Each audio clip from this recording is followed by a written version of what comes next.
The Loiseaus have a new use for explosives, decommissioning old Soviet weapons. In this case, Hungarian Scud missile launchers. NATO top brass will be coming to witness the event. The cabins are going to go off with such ferocity that we need to make sure that it's not going to affect any of the later elements that have to go Why are off. the cabins going to go off so much? When is that? Because they got, what have they got inside them? It's a surprise.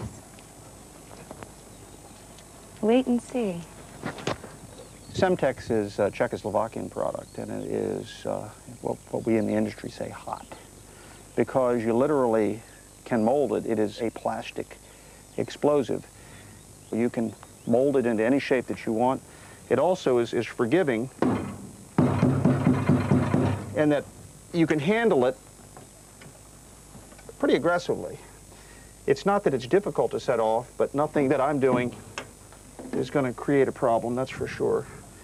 It's going to take a blasting cap, or in this case, a piece of detonating cord to set it off. This detonating cord has a core which burns at 21,000 feet per second. That's appreciably slower than the Semtex. But once the Semtex gets going, nothing is going to stop it.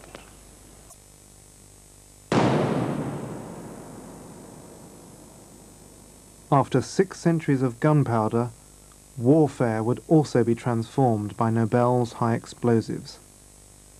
Now, the trouble with gunpowder as a propellant for small arms, you can see it's that smoke.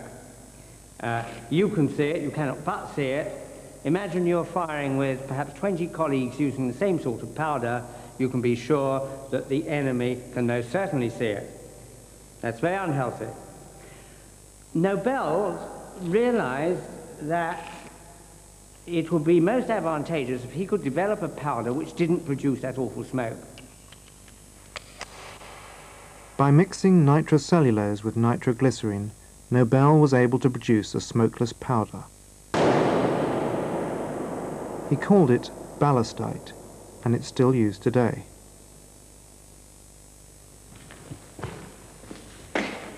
Now, smokeless powder has another very considerable advantage over gunpowder. The first bullet I fired has stopped within this block. The second one has gone through 5 blocks and lodged in the 6th. It has considerably more penetrating power than the one driven by black powder. The reason for which this is possible is that there's simply more energy available in a given mass of powder.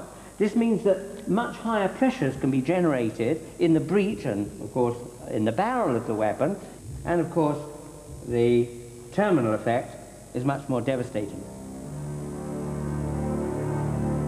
Nobel saw the opportunity for making new weapons that would use his smokeless munitions, and he bought the Swedish gun manufacturer Bofors. However much he loathed the stigma, he was now an arms merchant.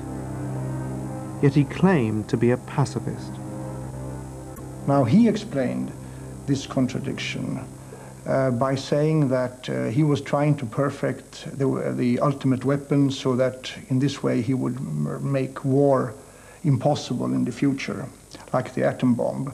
Also, he explained that they were evil arms, but they exerted a very powerful fascination for him. But I believe that such an intellectual man would easily find himself in a quandary as to his attitudes. On one hand, the peace advocate, and on the other hand, the arms merchant. 8 years before he died, Alfred's obituary was mistakenly printed in a French newspaper, which described him as the merchant of death.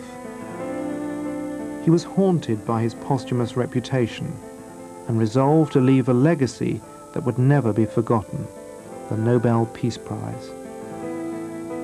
Further awards would honor excellence in literature, science, and medicine. This was how he wanted to be remembered. He became obsessed with his own death.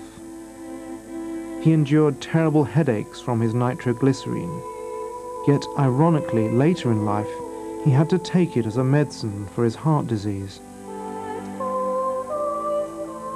Nobel had built an empire founded on an unstable molecule which would kill millions of people.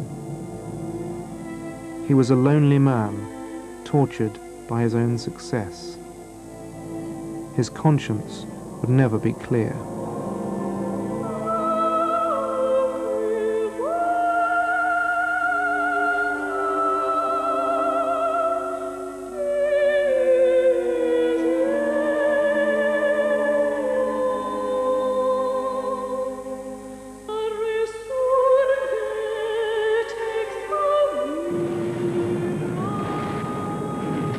Millions of tons of high explosives were fired in the First World War. It was a stark equation, 1 ton of munitions for each human life lost. Over the century, the roll call of high explosives lengthened. TNT, Amatol, Torpex, Semtex, each growing in chemical complexity and power.